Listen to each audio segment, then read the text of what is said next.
Hello and welcome to Money for Economics, episode 16. In this episode, we'll talk about space.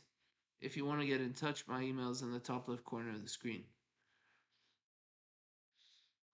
Okay, so let's look at what the space industry does today. On the slide, I've listed some very general things, some examples of what space industry is used today. Um,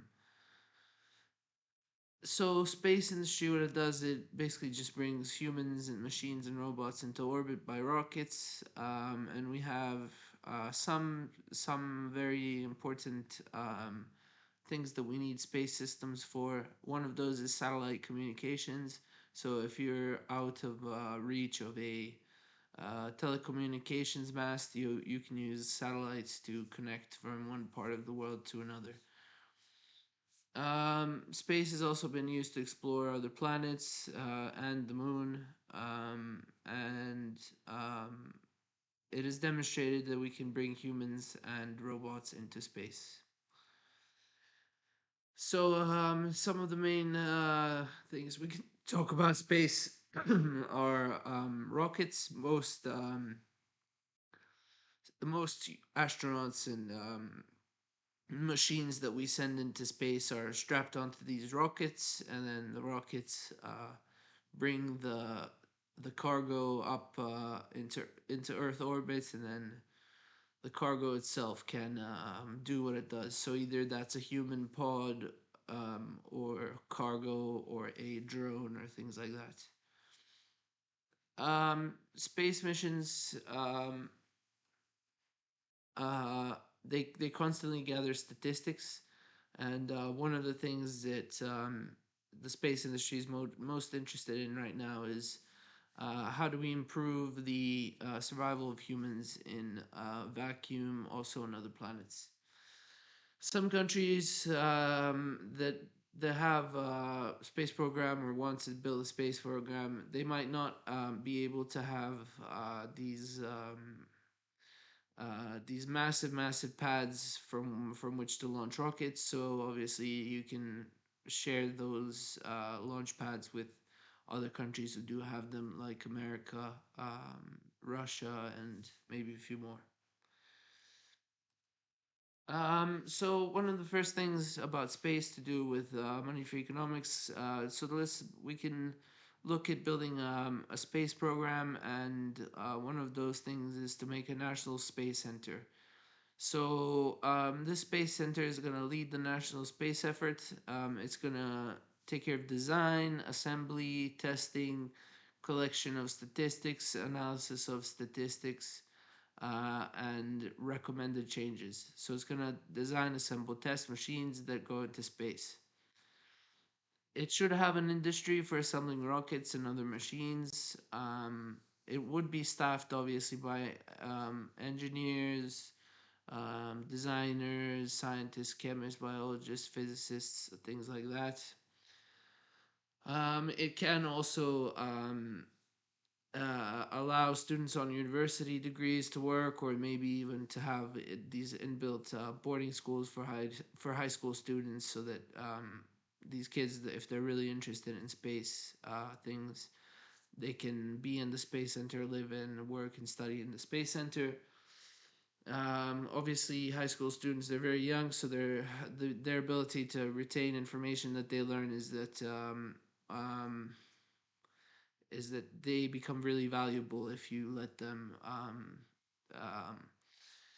if you let them to have exposure to this entire space program and to learn those things. They're gonna be much There'll be higher expectations of them in the future.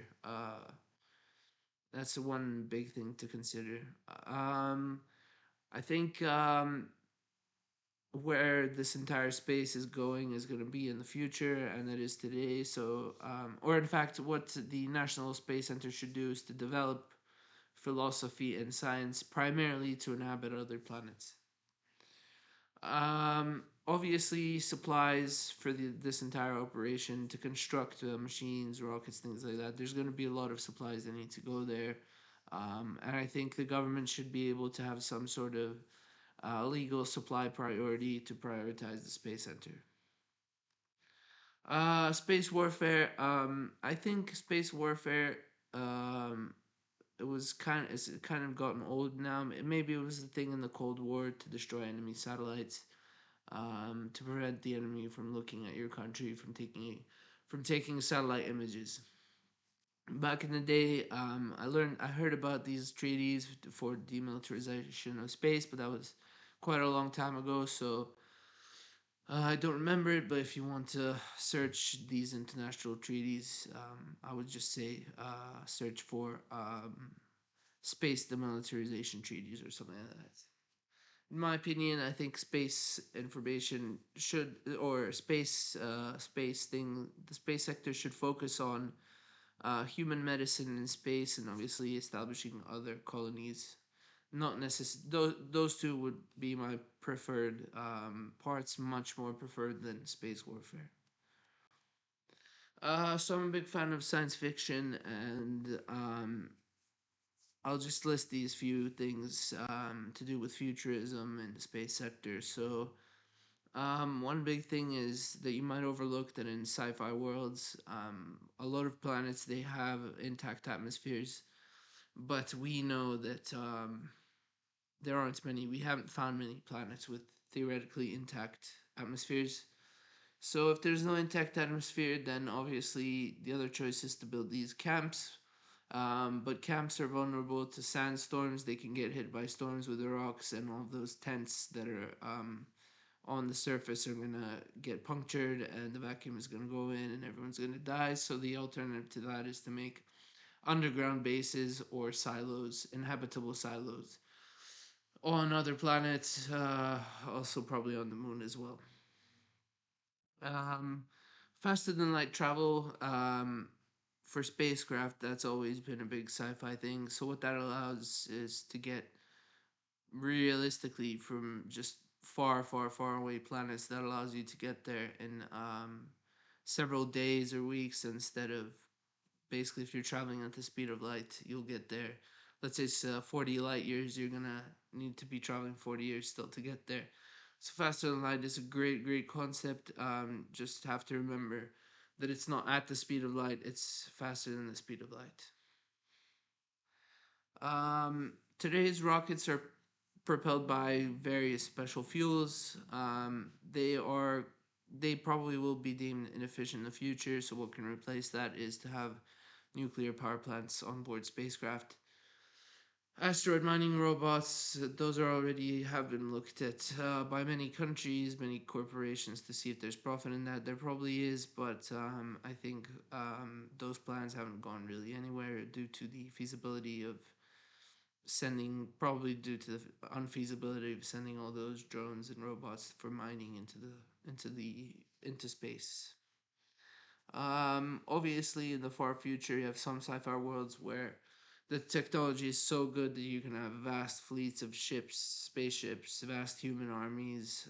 Spaceships are survivable, so they have their own gravity, atmosphere, things like that. So these are two more things. So when we're talking specifically about money-free economics and space, we have to understand that these space operations they require a wide range of metals, and a lot of those metals need to be imported. Um, there should be some form of supply priority for the space operations. Um, that's a whole other topic in itself. Finally, I think testing should speed up. Back in the Cold War, obviously, the Soviet Union had space shuttles. United States it had space shuttles. I think we need to really look at getting to that level in as fast as possible. And to do that, really, we need those supplies, and we need to commit on certain projects, and we need to say, all right, we're gonna do this in 1 year. We're gonna make plans. We're gonna analyze what we did after the year, etc., etc., and to really speed the whole process of space technology up.